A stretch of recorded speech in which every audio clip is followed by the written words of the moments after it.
Hi everyone, Elsie Jensen here. Today we are going to make a creamy tomato soup, a stuffed naan with kind of creamy cheese and salami inside it, and some Buckeyes. So let's actually start by prepping up our sourdough naan so that it has a moment to sit and hydrate. So we are going to start out first with some yogurt. We're going to do our wet ingredients and then we'll add in our dry ingredients. So we've got yogurt, and I also have my discard here. So for our naan, let's start off with our discard. We're going to use a whole cup of our sourdough discard. I'm just going to put it in here. It makes it easier to try to pour in my cup that way. And you know what? I'm going to steal a little bit from my really fat discard over there because I don't want to scrape this guy too down. So we're getting Gus now to make up the other part of this. So 1 cup of discard. And this is a great recipe to use when you have lots of discard you need to get rid of. If you're like me and I have a lot of discard all the time, it's nice to have recipes that use a whole cup in it for just like, a serving of it. Okay. So we've got a half a cup of our discard. And then we're going to add, or a cup of our discard. Now we're going to add in a half cup of yogurt, which I'm just going to kind of eyeball. And you want to use, I'm using like an Indian yogurt here, but you want to use a nice like creamier yogurt. You don't want to use a Greek yogurt because it doesn't have as much liquid in it. Get this guy out.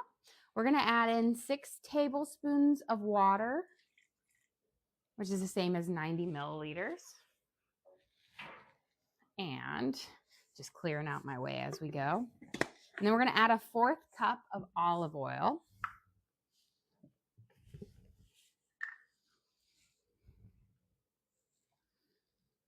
And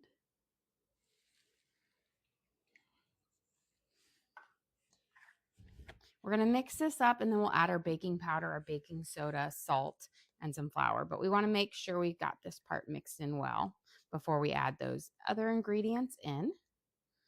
So we're just going to make sure we get the yogurt mixed into the discard as well as possible in that little bit of water. Here we go. Perfect. And now we're going to add in 2 teaspoons of baking powder. And then we'll do a half a teaspoon of baking soda. So 1, 2. And then we're going to do a half a teaspoon of baking powder or baking soda. And then we're going to do 1.5 teaspoons of salt, which is the same as a half a tablespoon. So I'm just going to use that one for ease. We're going to mix those ingredients in, and then it will be time for us to add in our flour and give a quick knead out on our dough. And then we're just going to let it sit and hydrate, which is going to allow it to have a little bit more elasticity when we go to roll it out. And then, of course, what we're going to do is kind of make 2 little thin pancakes, put our stuffing inside, pinch the sides together, and give it a little roll. Let's get this mixed up. And as you can see, when we mix that baking soda and baking powder in, it starts to make the base of our naan so much more light and fluffy. And then we're going to add in 3 cups of all-purpose flour.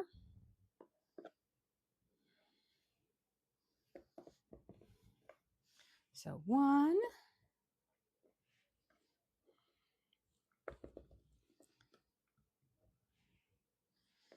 2,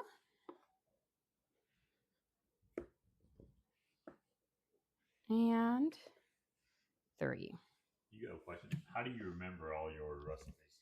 I have all of them written down, and so a lot of times I'll just kind of glance over them if I'm not sure, but I have made this recipe hundreds of times. So it's like one of those things where it's kind of muscle memory. You start going and then you just remember the ingredients. It's like chocolate chip cookies. I've made my recipe so many times that I could pick it up, make it anywhere, even if I don't have like my little recipes that I have written down. It's just you learn them, and when you've made something so many times, it's just like riding a bike.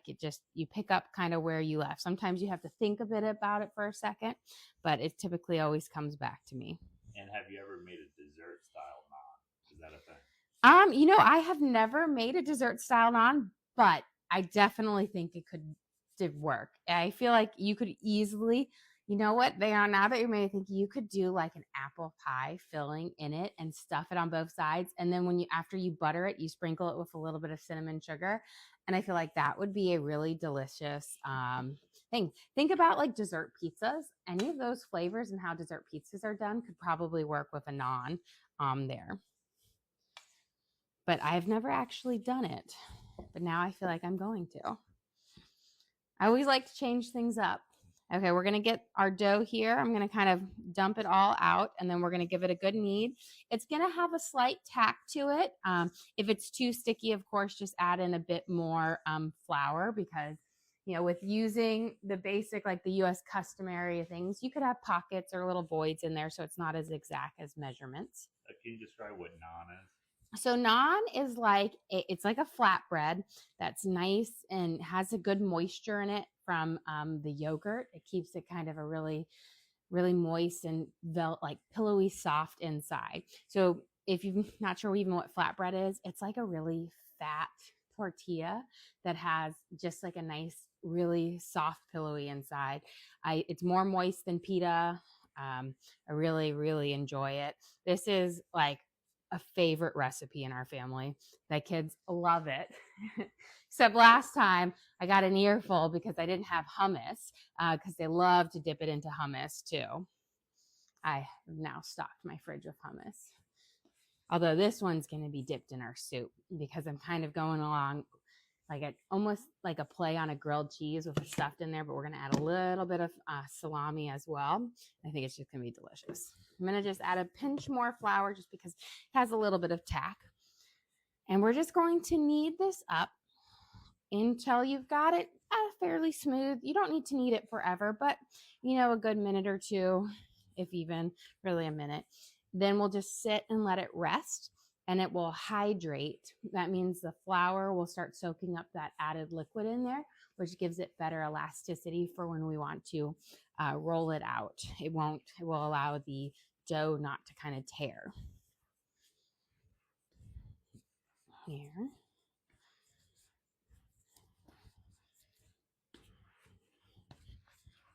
So now you just kind of shape it up into your little ball.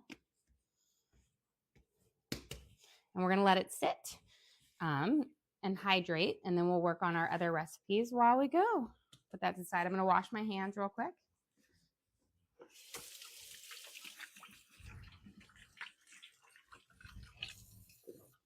Okay.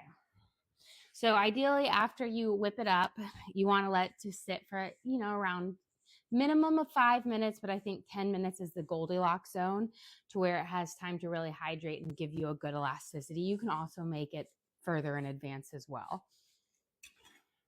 Okay, let's get our onions diced up and ready to go for our creamy tomato soup. We're going to kind of season this with garlic, onions, some dried basil, oregano, but just a classic creamy tomato soup.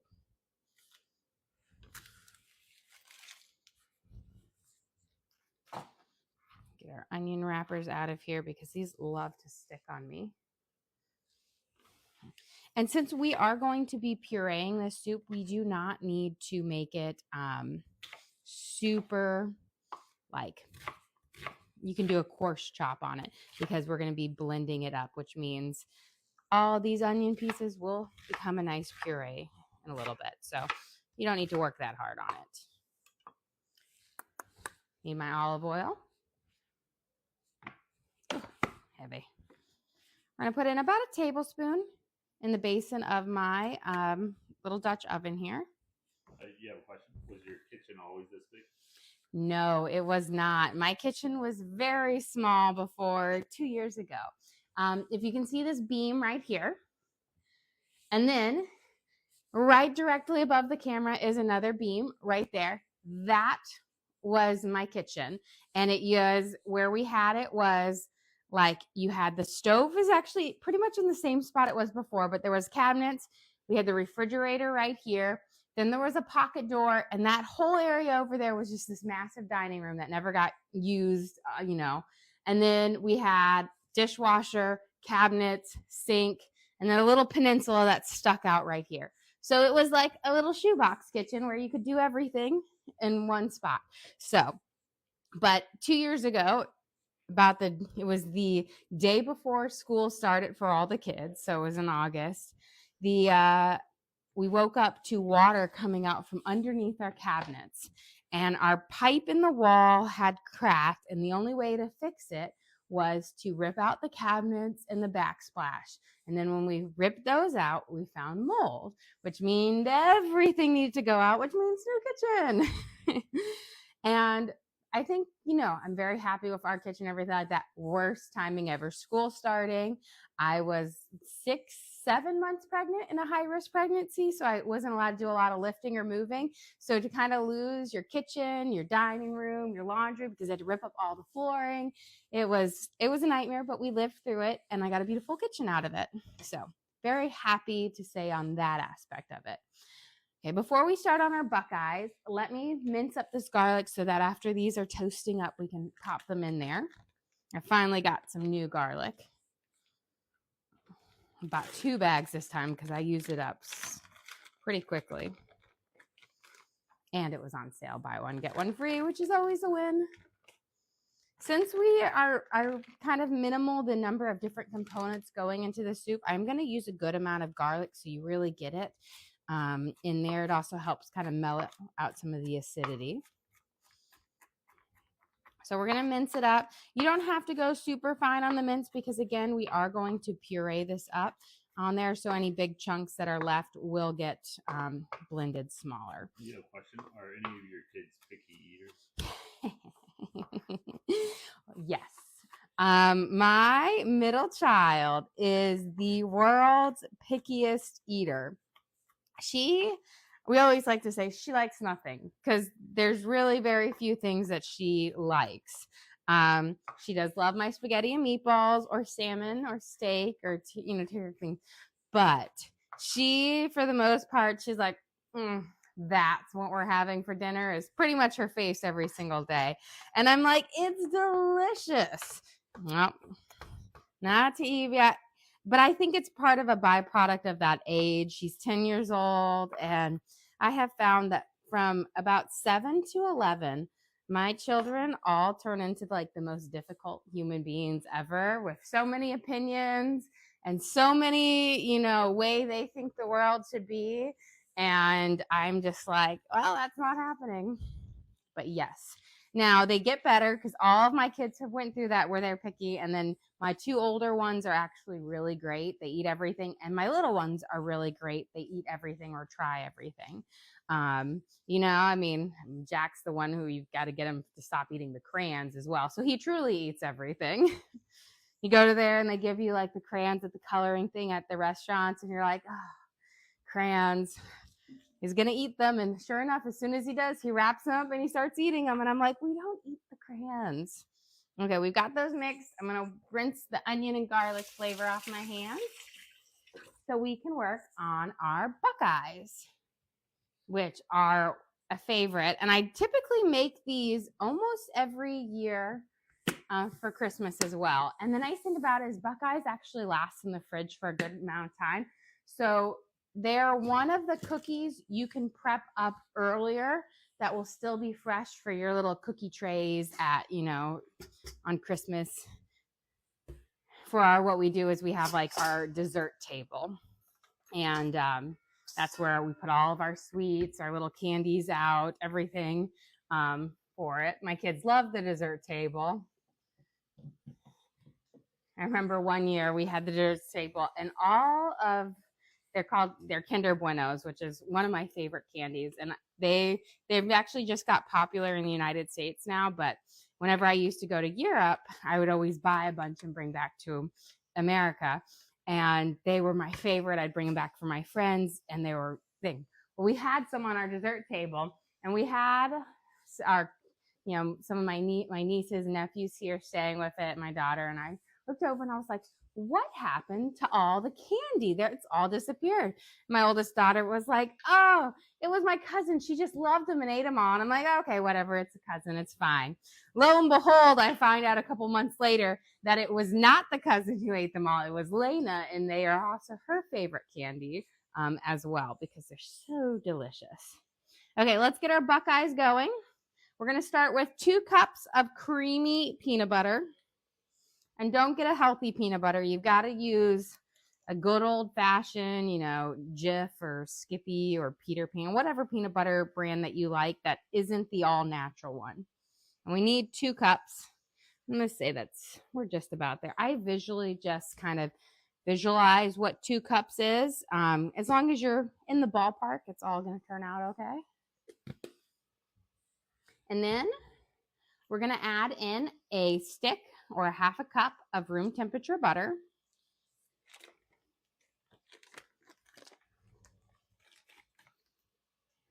And this is kind of the key, is if your butter is cold, it's just not going to mix in well.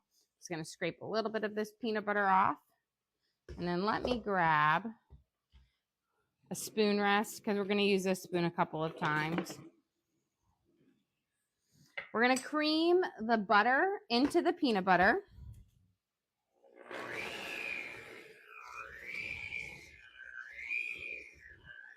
And once you've kind of got all of those big butter chunks gone, then you're good.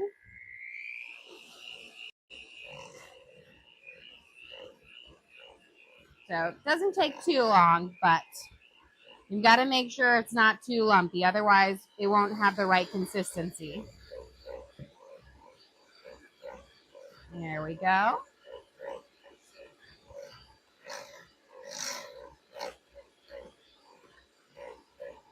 Perfect. We're pretty creamy now. We're going to be doing some mixing. We're going to add some more, and so we'll get those last little ones. But as long as you've got all those chunks down, and that's why it's essential to use room temperature butter, because if it's cold, you're just going to have to be whipping that for days to get it smooth. Turn this down. Give my onions a little stir. Okay, so we've got our butter in here and our peanut butter. We are going to add in about a half a teaspoon of vanilla, which is about a half a capful. And then one thing that I like to add to my Buckeyes to kind of cut through on a little bit of the sweetness is I add a half a teaspoon of salt. And I think it just makes them so that they're not too rich and decadent. They just have that nice little saltiness to it, but it's not super salty. It cuts down on the overly sweetness of them. So let's whip this vanilla and salt in there. And there we go. You have a question. Do you prefer vanilla extract or vanilla bean paste? You know what? I have both, but I end up always using vanilla extract unless it's a recipe where the liquid counts, where it really matters in it. And so there are some things, like if you make like a macaroon where you actually need to minimize any extra added liquid in it so it doesn't, deflate the end product. But I'm just so used to most of my recipes growing up, vanilla bean paste wasn't really a thing. So I always just use the extract. So I always have it. But I will say the paste has a smoother, more subtle flavor. So for frostings or things that you're going to eat raw, in a sense, so like paste would probably have worked really well in this. It has a nicer flavor because it doesn't have the alcohol in it. That's where you soak the vanilla bean in it to get that flavor out. So it's a little bit smoother and nicer. So one of those like raw or things, it works a little bit nicer. Okay, we are going to add in a cup of graham cracker crumbs and then 3 cups of powdered sugar. Now, a lot of people just will do all powdered sugar and no graham cracker crumbs. I really love the little bit of texture that gives to it, and it breaks up on the sweetness as well. So I feel like it just works really well in there. But it can also be done without, and you just typically just need to add a bit more powdered sugar to make up for some of the absorption that the crumbs do. So we're going to add in a cup. You can always crush your own, but I happen to have graham cracker crumbs in my pantry because my oldest daughter asks me, I think once a week to make her a key lime pie, and I don't make her a key lime pie every week, but she asks for it. And one of these days I'll be like, you know what? I'll make you a key lime pie, but not today, not today. And I'll make her a key lime pie and she'll eat it all, or the family will eat it all. And then the very next day she's like, can you make me another one? So she really loves key lime pie. When we went to kind of Florida for her soccer, and it was like a little birthday treat weekend for her, we tried key lime pie at every single restaurant we ate at. So we had like 8 different key lime pies where she was there. And she was like, we need to do another key lime pie tour again. We're going to add in our powdered sugar. You get this question quite a bit. Do you ever get tired of cooking? Not really, because I always like to change it up to be something new. I get tired of monotony. So if it's the same thing over and over, yeah, that would kind of bore me out. But I like to change it up, and I try not to repeat meals very often unless it's like a request. I always change something about it. So I don't mind that. Sometimes I get tired when my daughter asks me at like 10 o'clock at night, the night before, hey, can you make me some chocolate chip cookies to bring to my math class? And I was like, I guess sure, I'll do it. And wake up this morning at 5:30 a.m. so I could have them baked up for her to bring to school. And she goes, oh, no, my math exam is tomorrow. I need them tomorrow. And I was like, oh, so I didn't have to wake up so early today to do it. But I've got a bag of chocolate chip cookies waiting for her to take to her math exam tomorrow, so at least I don't have to wake up early tomorrow for it. But no, I actually really love cooking and experimenting with different flavors, and just changing it up. That's kind of like when you have a base to your recipe, you can change it by just tweaking little ingredients and spices, where you have it all kind of there. You know what I mean? And how do you come up with your menu every day? It's kind of really what I feel like every day. Sometimes, I'll be, scrolling through and I'm like, ooh, that looks good. Can I make something like that for dinner tonight?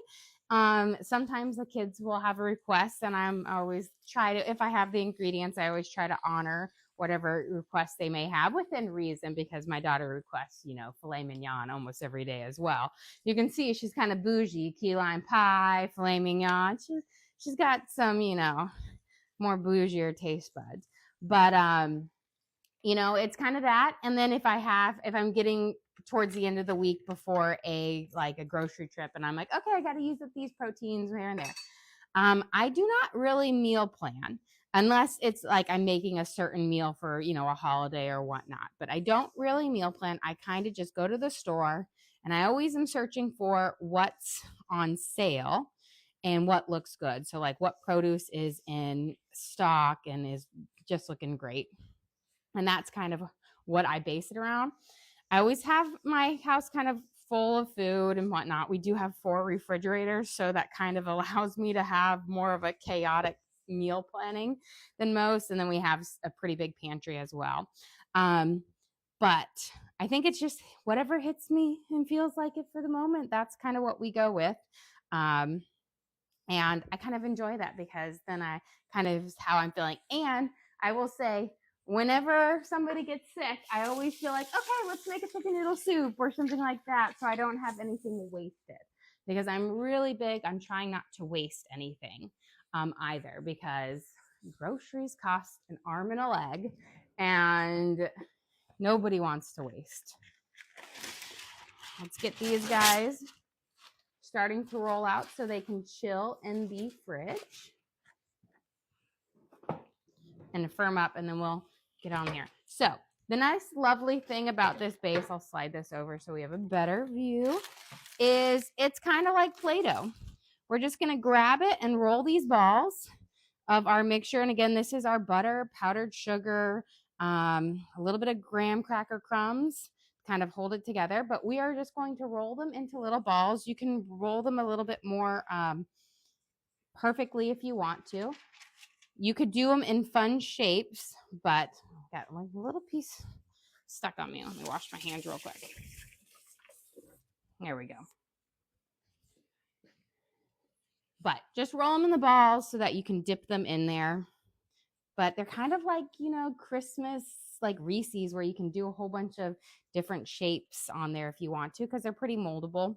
I will say I do get tired of rolling them after a while. So you sometimes start out smaller and then your ball gets pretty big towards the end. And then you have really big Buckeyes. It's like meatballs, but you just give them a good squeeze. You roll it. They're firm enough.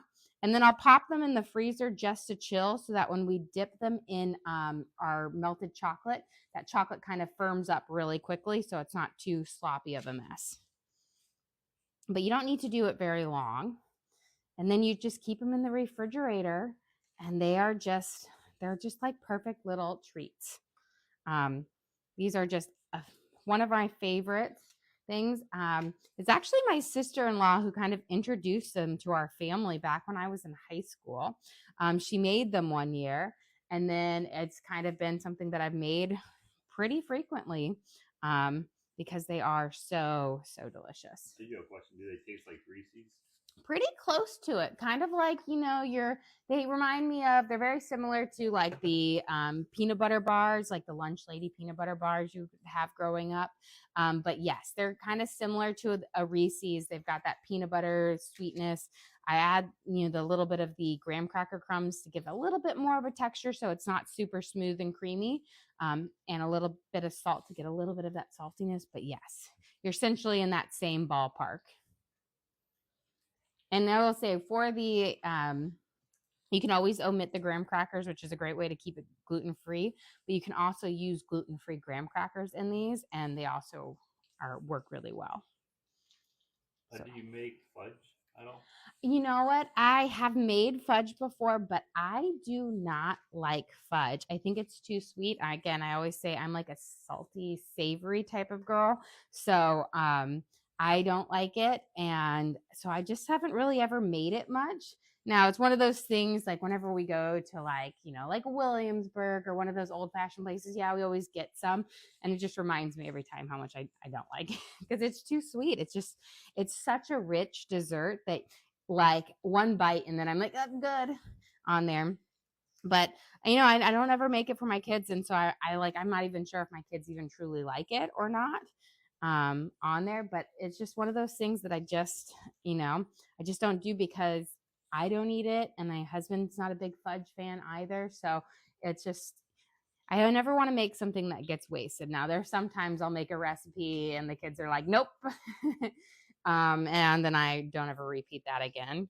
But I like to stick, you know, to ones that I know fairly well that are going to keep everyone happy. And these are really similar to these peanut butter balls that I used to make. I haven't made them in a while. But my daughter, she asked for them for a long time. Let me wash my hands real quick and let's get a good stir on here. But when we used to go to the farmer's market, we used to get this CSA share, you know, like a little crop share box. And in it, every month, they always had a pound of some nut butter. And sometimes it would be, you know, peanut butter. And I used to pour the oil off of the top of this peanut butter. And then I would mix in honey and mini chocolate chips. Because once you took the oil out, it was a really dense peanut butter. And we'd roll them up, keep them in the fridge. And my kids just absolutely loved those. They were something they ate all the time when they were little. But you have to have the right type of peanut butter. You know, it's like when you get that organic or natural peanut butter and it has that oil on top. And if you don't mix it in, your peanut butter is really firm.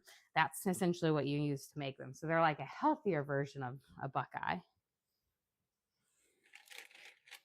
Okay, let's get these guys out. Now, you could definitely go smaller with these if you want to, but not necessary. And give these again a good roll up. I just want to get these all rolled out and popped in our freezer so they can start chilling. Then we'll work on our soup. We'll start rolling out our naan and stuff it up. And then once these have chilled for a little bit, we can start melting our chocolate to dip them in. And that's, I feel like, the messy part of these. Marianne sent you again. Well, thank you, Marianne. We appreciate that. Okay. I think we'll just stuff it all in one big one. Now, don't go too huge on them because then they get kind of difficult to eat. But meatball size, bigger, perfect little treat.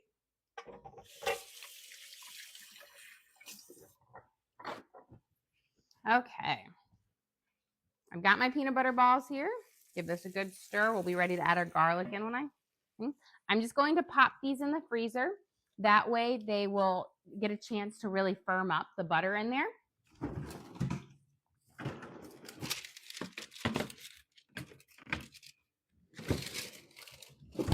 we go. You ever requested you could go over the measurements for the ingredients? Yes. So you start out with 2 cups of creamy peanut butter. You're going to add in a ½ cup of room temperature butter, so 1 stick. You'll cream that together. Then I added in about a ½ teaspoon of vanilla, a ½ teaspoon of salt. Cream those together. Then 1 cup of graham cracker crumbs and 3 cups of powdered sugar. Cream all of that up together. It's going to give you a crumbly base where you get to mold them together. And that's essentially the base part. Once they've chilled, then we'll dip them in melted chocolate, and that chocolate will firm up around them and they look like a Buckeye. Okay, we've got our garlic in here. While we're waiting, let's see, I'm going to just turn on my skillet over here over medium to start warming up because that takes a hot minute to get there. But let's get our tomatoes. There we go. So I'm going to use a bunch of fresh tomatoes because that really makes the best tomato basil soup or tomato soup. We're just going to use dried basil in it. In the summertime, if you have a bunch of basil, this is a great soup to make. You have a question? You talk about Europe. What's your favorite place in Europe to visit? So I've been to a lot of places, but I think the place that really that I love a lot is Germany. I did go to school in Germany. Did a foreign exchange when I was in high school, and absolutely loved it there. And I do have extended family, like my aunts and uncles and my grandmother live there, although they're not German, but they all live there now. So I really love it because there's so much history, architecture, the weather's great, the candy is great. That's where Kinder Buenos are. I love them, delicious, and Kinder chocolate. So I really, really enjoy Germany. But I will say it's so hard because I feel like I have so many different like fond experiences, going all over different parts of it. So, but I feel like it's definitely Germany on there. But it's been a while since I've been back there. That's kind of one of our goals, is hopefully to be able to take all of our kids to Europe soon, kind of show them, get them to meet my, extended side of the family. And then I love to do the castles. I was one of those things that I did when I lived there with my foreign exchange family. They did a really great job. We went to all the different castles. So we went to Neuschwanstein, and then the Brown Castle, which is the lower castle below it, and then a bunch of other ones that I can't remember the names of, but I thought it was just so fascinating, the history there. So I hope to do that. But I mean, I've been to Italy, France, Austria, Switzerland, Spain, Ireland, Morocco, which is not a part of Europe, but I've been there. Sweden, Denmark. So I've been in France. So I've kind of been all around it. I'm going to put our tomatoes in here.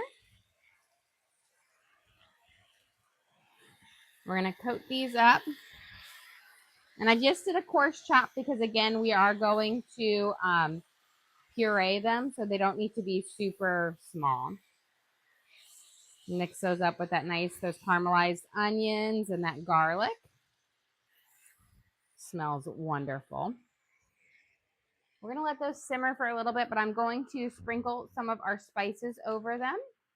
We'll do just a pinch of black pepper. We don't need a lot, but it just adds a nice little flavor to it. So about a half a teaspoon. I've got some dried oregano. We're going to do about a teaspoon of dried oregano. And then basil is going to be more popping in this one. So we're going to do about 2 teaspoons of basil. So you kind of get that kind of creamy tomato basil, but I'm not using fresh basil. So you'll still get the flavors though. Okay, let's give them a good mix up. We're going to let those simmer for a while. Then we're going to add in a little bit of tomato paste, which will help kind of thicken up that chicken broth when we add that in there in a little bit. Okay, let me clean up some of these little peanut butter tendrils here so that we don't, when we're rolling out our dough, we're not getting any peanut butter balls in them.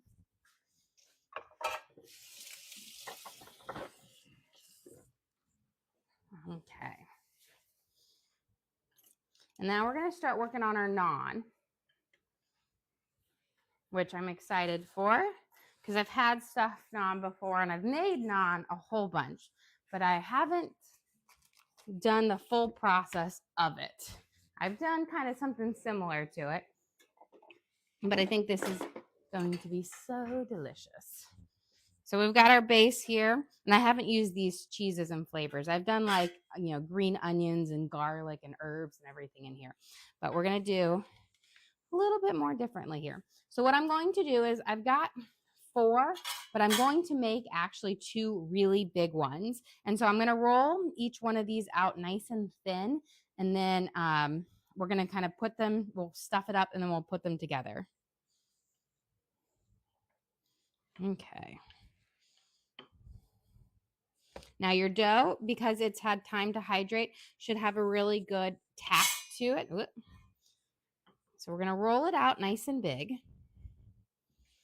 Now remember, when we cook it up, it is going to shrink, retract in. So you want to go thinner than what it is, but it's going to get bigger and fatter and fluffier.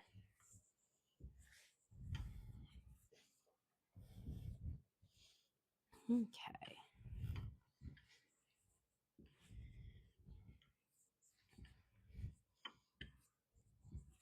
And you could do these smaller, but to me, we're going to make it easier. Go bigger. You can always cut them in half when we serve them up. Okay, I've got one. I'm going to just move this up because we'll stuff it there. And then we're going to do our next one. I already have my dough already. I find if you just kind of shape it into a ball first, it's a little bit easier to try to make it round. But if you're like me, I'm notoriously bad at trying to roll out the shape that I want to roll out. And I find with this, I'm using this is actually a fondant roller for like cake decorating, but for just little things like this, a small rolling pin works a lot better than a bigger one because I feel like you have just a bit more control in how firmly you can push it. Okay, we've got it pretty thin now.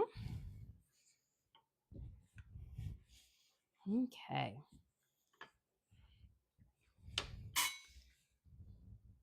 Just going to lift it up and flip it over. That way it will come up nicely. And then let me grab, I had some green onions right here and some salami and cheeses. So I'm using one of the cheeses that we got in our mystery cheese box. And so this is called an Edelheid Alpine style cheese, which is applewood smoked. So I feel like the flavors are going to go well with the salami in here.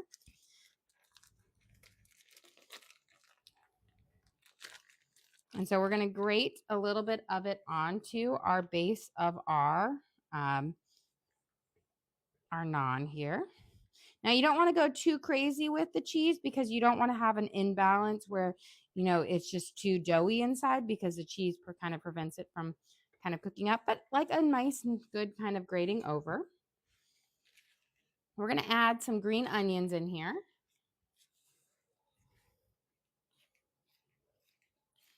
Adds just a nice bit of flavor.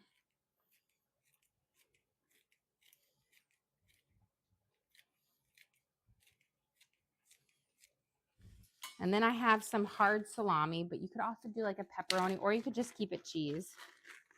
You have questions there? Discard in your naan dough? Yes. And I used a whole cup of sourdough discard, which I think is what really makes these really soft and pillowy and delicious. So I'm just going to snip up. I've got a couple pieces of salami here, but I'm going to cut them into little pieces because I don't want to leave them whole. We're going in there. But yes, I used to, for the longest time, I made my naan without it. And then once I kind of went on my sourdough journey, I tweaked the recipe to incorporate it because it's always great to find ways to use your discard, especially since I tend to feed mine up a lot because we make a lot of bread. But it is one of those recipes that it is way better with the discard in it than without. Okay, so here is our base. Okay, my husband is saying, he's like, where's the meat? He needs a little bit more on there. You know, if I didn't know anybody, I think my husband was just a pure carnivore. I could do that.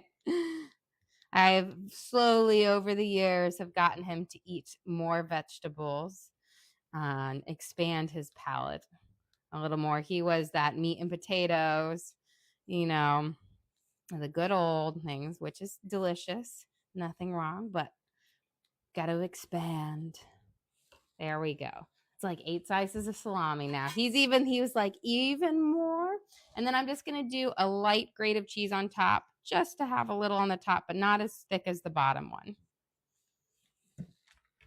Now what we're going to do is we're going to stretch this guy out, and you're just going to take your second little naan, and we're going to put it over the top here, kind of seal it up together. And then what we're going to do is we're going to squish it over with our rolling pin once we seal it up.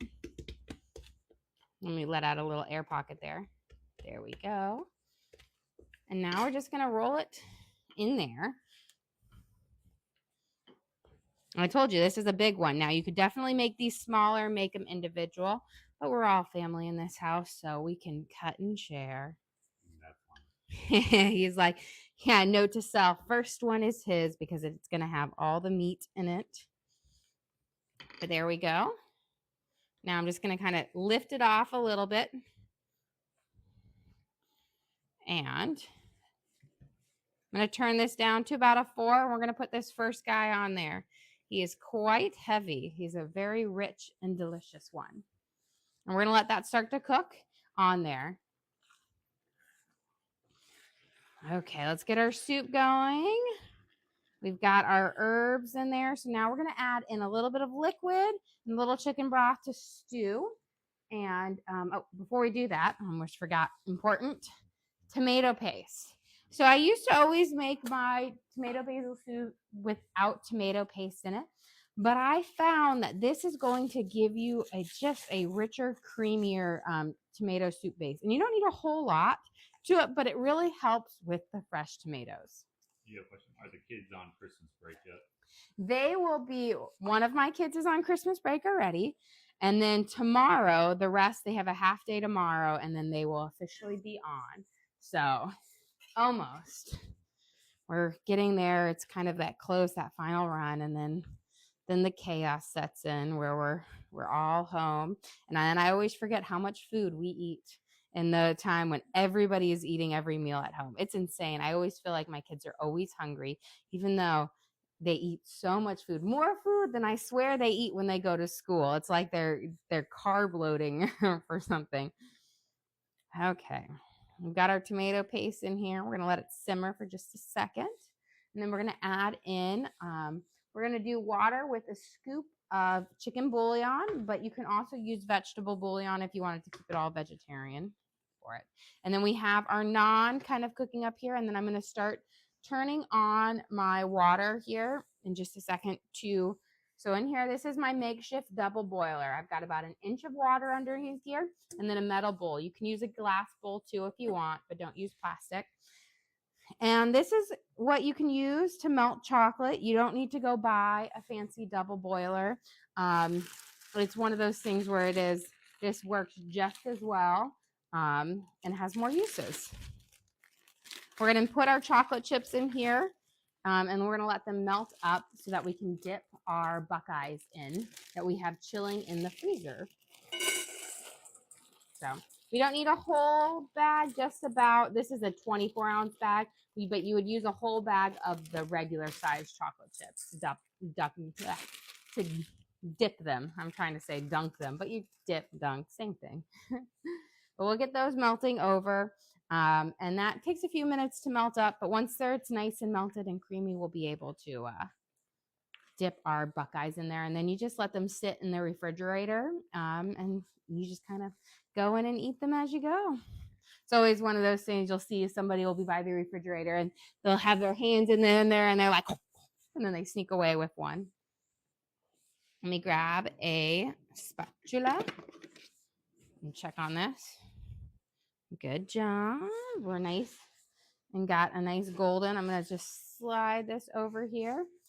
This one's a lot heavier than my normal size ones, which means it's going to take a little bit more work to flip. Okay, let's get our liquid in here. I have about 3 cups in here, but I'm not necessarily going to pour all 3 in. I'm just going to pour 1 cup at a time. You have a question? What are Buckeyes? Can you explain them? So they are essentially peanut butter balls dipped in chocolate that look like a Buckeye, which is like a nut that comes off of a tree. I'm not sure exactly which tree it is. All I know is I didn't realize that's what a Buckeye was. I just thought it was like an Ohio State thing. And then when I was in grad school, one of my professors, one of my doctorate professors, he gave everyone in our class a Buckeye because he says it brings you good luck. And I still have my Buckeye from the day, but I'm like, oh my gosh, this looks exactly like the peanut butter Buckeyes that I make. So it's actually like an acorn from a tree type thing on there, but they're delicious. But it's just peanut butter, powdered sugar. I put a little bit of graham cracker crumbs, butter, vanilla, salt, mixed together, shaped into balls, and then you dip them in chocolate. And the chocolate doesn't go all the way up, so it leaves a little brown circle like that, hence the little Buckeye. Because the seeds have that, and I don't know, maybe bucks have eyes that look like that too. Never looked that closely at them, so. Okay, I think we'll I'm going to add about 2 cups of water in here. So we're not going to use all 3. Yeah, question. What's your doctorate in? Educational leadership and policy. Okay, I'm going to flip this over. Beautiful. Look at our gorgeous one here. Again, I'm cooking it really low. It's actually just under a 4. Nice and low to kind of crisp it up and cook it all the way through. You're going to cook this even lower than you would a regular naan because you want it to heat up and melt all of that deliciousness inside. So I'll get that there. I've got my liquid in here to stew. So I did 2 cups of added liquid. One of the biggest mistakes you can make is putting too much liquid into your tomato basil soup because tomatoes are already very liquidy on its own. And if you add too much, you'll have a really thin base to your soup. So I always use a fraction of what I was, but we have all that extra added liquid from the tomatoes. We're going to put in a heaping scoop of chicken bouillon. This is going to give us the saltiness to our soup. And you need to add more than what you would with just the liquid in it. So which is why I like bouillon over chicken broth, because you're also adding the flavor to the tomato juice in there. Okay. Get these guys. We'll let that simmer for just a second. And then our last little bit of liquid that we will add in here right before we puree it is some cream to give it that creamy tomato basil soup. Kind of richness to it. Kind of cuts down on the acidity of it. Okay, let me grab out a cutting board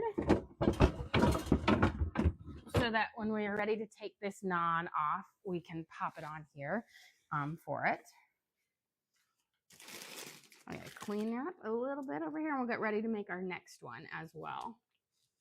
But as you can see, these are like the size of a pizza, so they are definitely made for sharing, unless you're my husband. He doesn't share. Okay. Oh, we still need that. And we'll get this out of here. Let me grab a spoon to stir my chocolate, because what you won't notice is it's going to be the underbelly of the chocolate that will start to melt first, and then you'll see it on the top. So we're starting to get it. You can see that bowl is getting nice and hot there. So in a few minutes, that should be completely melted. I do not add anything to the chocolate. I like it to melt on its own. But if you want your Buckeyes to have a smoother, a little bit softer, you can add about 1/4 cup of peanut butter in there, and that will give you a slightly softer chocolate on it, which means it will be a little bit more messy if you're eating it. When you don't add any extra fat to it, that chocolate will get hard again, which means it can travel a little bit better. Almost. Let's rotate this just about there. While that one's cooking up, we can work on our last one, and that way we'll have this area kind of clean. So I'm going to shape this into a ball. Kind of squish it out. It kind of reminds me of dumplings right now. I'm not why, but apparently there's this big fad going around with these like mystery dumplings that you open up and they've got like a mystery toy filling or something inside.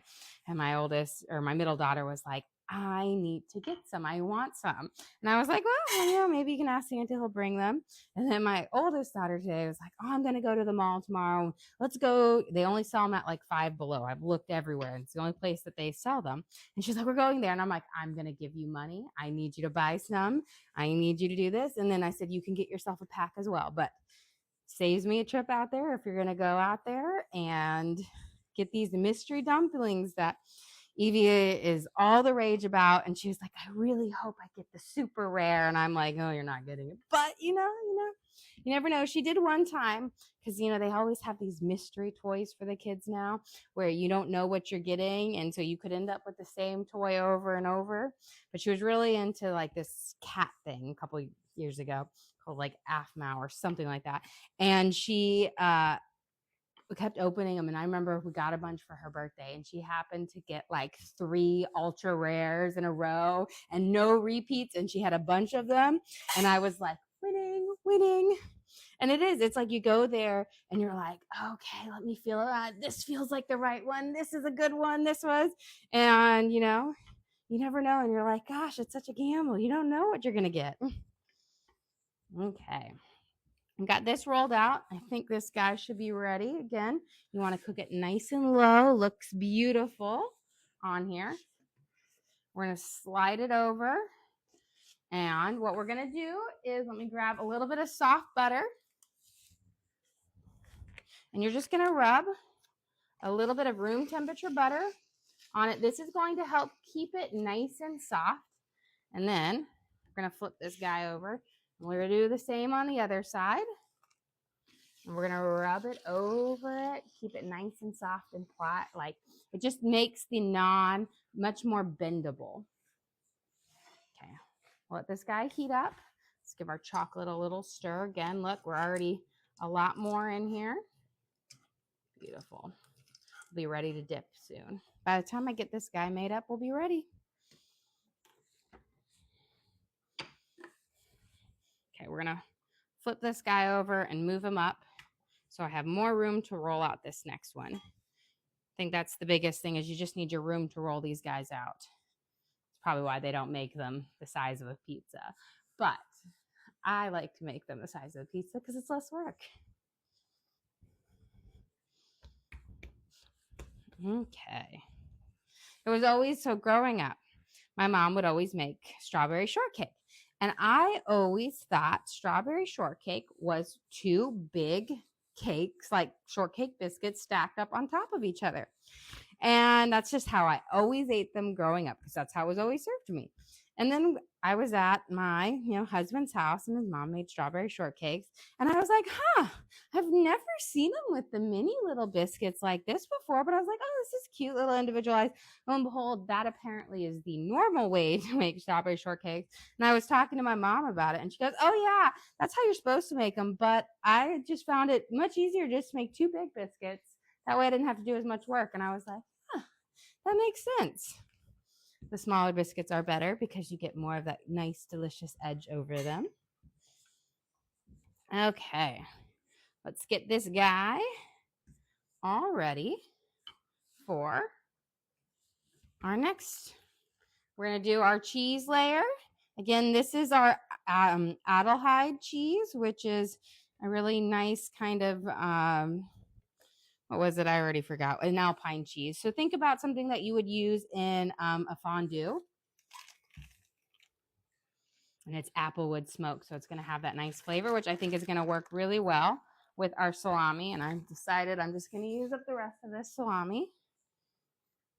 Make some snips on it because you don't want to leave them like really big, because then when you try to bite them, like you'll tear out like a whole piece of salami. So cut them up.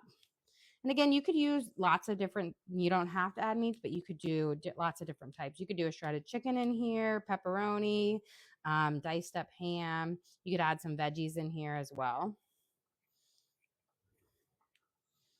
Kind of cube it around. I've got a green onion here that we're going to slice up. Let's cut off those tips. And then we'll add a little bit more cheese on the top. That way you just have this kind of doubly cheese layer. But don't go too thick, because if you're too thick of the cheese, you're going to be, it will make it doughy.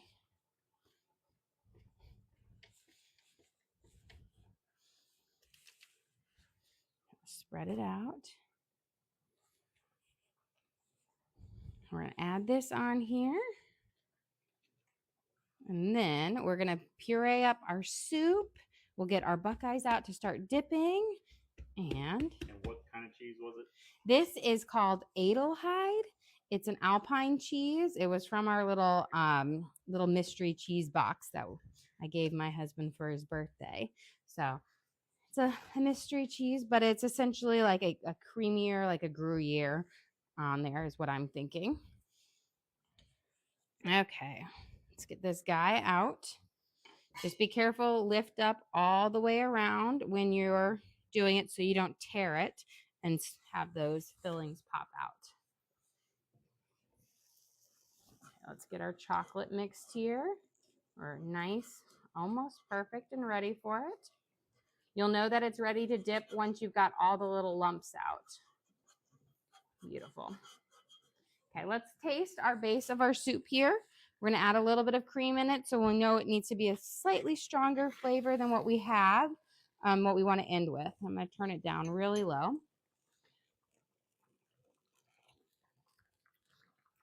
I'm going to add a little bit more chicken bouillon, and then we'll add our cream in and get ready to puree it up. And when we puree it, you're actually going to get more kind of flavor because that garlic is going to get pureed and the onion, so it's going to bring out even more like flavor. So we'll get this guy mixed in here. And then we're going to add in a little bit of cream. You don't need a whole lot of cream to make your soup smooth and velvety. So don't feel like when you have a creamy soup that it's like overflowing with it. Just a little bit goes a long way. Much better. Okay, for cream, I'm going to add around, between 1/4 and 1/3 of a cup. So a couple little drizzles around. We'll give it a nice stir, and you can just see how a little drizzle there already changes the color significantly.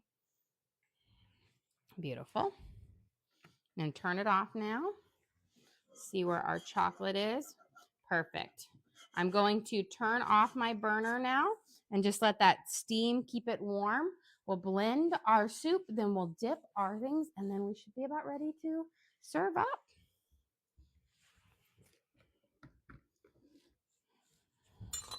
So You can always use an immersion blender for this if you want, but I really love my Vitamix because I feel like it makes it so smooth. Immersion blenders leave a little bit of chunk, but this I feel like always gets it for the win. Now, I think the pros to using an immersion blender is you don't have to transfer it, so it's kind of just a little less mess. But the pros of using an actual blender is you get a smoother base all the way through. So we're going to ladle this in here and we'll blend it up. The nice thing with Vitamix, they have a hot soup setting on it. So it starts it off slow and then blends it faster after it's kind of broken up some of the bigger pieces. Okay, we've got this, and then I'm just going to pour that remaining little bit in. Yeah, it's a little hot, so we'll just use it like this.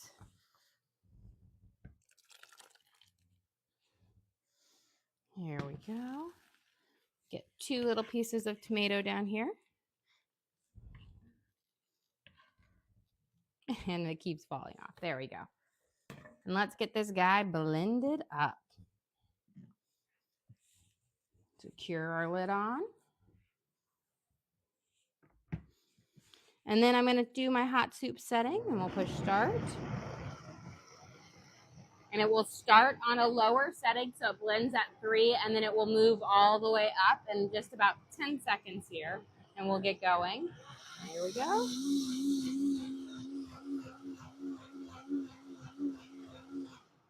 But it really doesn't take very long to get a velvety smooth soup here.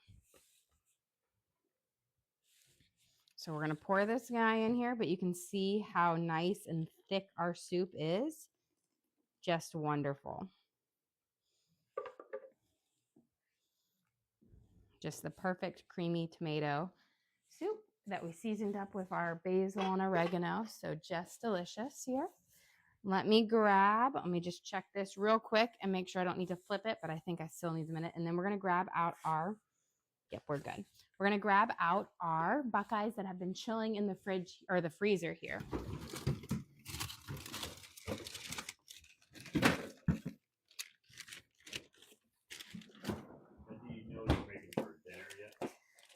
I do not know yet. It's still formulating. Okay. So our Buckeyes are pretty firm right now because of being, frozen, which will allow them to kind of soak up this peanut butter nicely, and it will freeze it on here. So what I'm going to do, you want to do this on your parchment paper, and I always start by pushing all of my Buckeyes to one side, so it's a little bit easier for me to dip and move along. You can always put a fork in or a little stick, but I just kind of use my fingers knowing that I'm going to get a little chocolatey on there, but it's just easier for me to hold. And so I dip them kind of halfway. Now you can dip them, you can go further up if you want to, but I find that their chocolate is rich enough that you don't need to go all the way or it gets to be too much chocolate. Here we go. And then we'll dip them there. And so you've got, again, your little circle at the top. And then we'll dip them in and out. And that chocolate gets pretty delicious. See, that one got a little bit higher up for it. And you just do a little swirl around.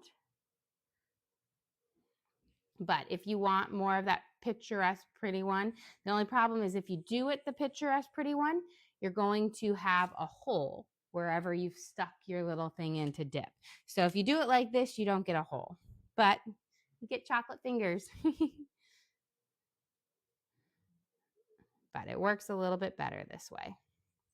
Here we go.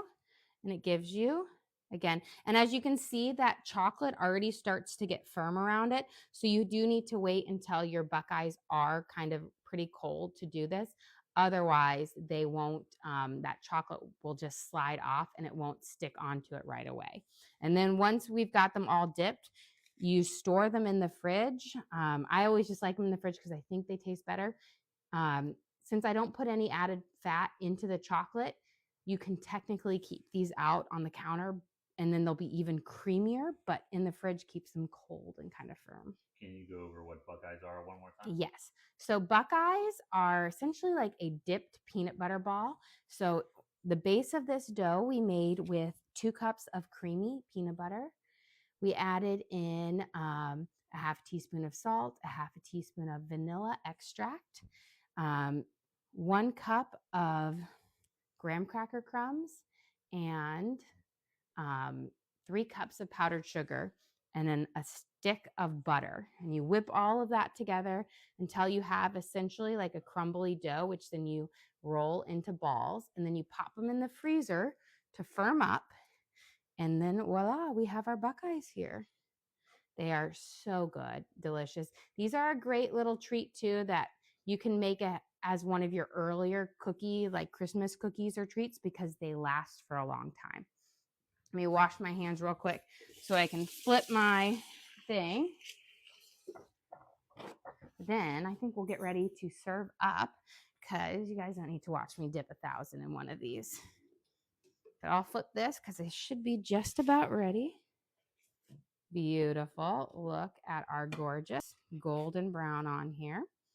Perfect. Okay.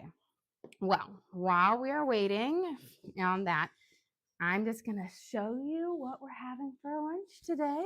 Because again, I'll keep this because we're going to cut our Buckeye with our thing over it. You guys don't need to wait all the way to the very end for this. I've got enough to show you. Get this slide over here.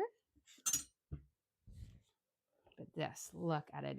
It's so pillowy soft too. It gets softer after you rub the butter on it. It just takes kind of that crunchier on it and makes it pillowy soft. But let's serve up our lunch today.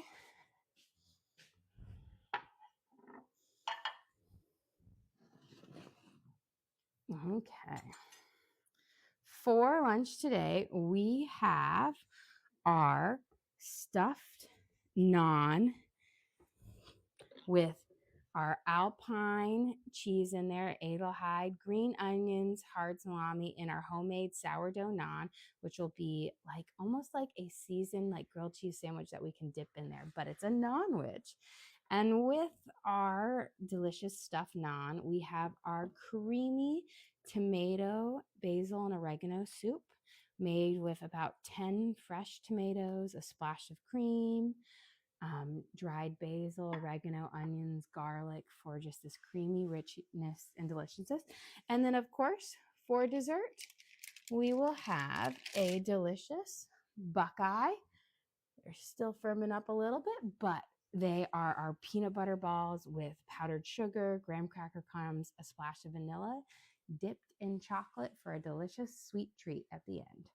Well, guys, thank you so much for joining us here. Don't forget to like and subscribe. I try to do live cooking shows every single day, kind of show you what we're making for our family and hopefully teach you guys something along the way. Again, we do upload all of our videos to the link on our page. So if you ever want to recreate any of these recipes at home, you can just go to our page and search for what we made and watch and cook along with us again. We also have a link to our Amazon storefront that has all of our different cooking gear and gadgets in it. I've got my Vitamix, my hand mixer, my griddle pan, all sorts of things I use in the kitchen I have in there for you guys to check out. But again, thank you so much for joining us here. Don't forget to like and subscribe.